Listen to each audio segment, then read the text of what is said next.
Hello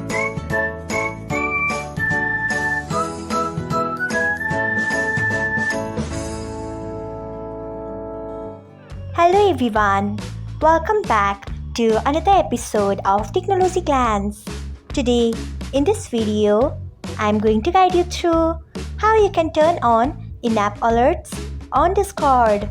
So, let's get started. Firstly, open Discord app in your device.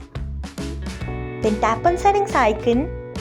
Next, scroll until you find notifications. Then tap on it. After that, you can see the option of community activity alerts. Tap on it. Next, you can see the option of in-app alerts. Turn on it by tapping on it. So, this is how you can turn on in-app alerts on Discord. Thanks for watching. If you found this guide helpful, we would love it if you hit the thumbs up button below. We upload great new tech tutorials like this one every day. So, do not forget to subscribe to our channel and hit the bell icon so that you'll never miss another update.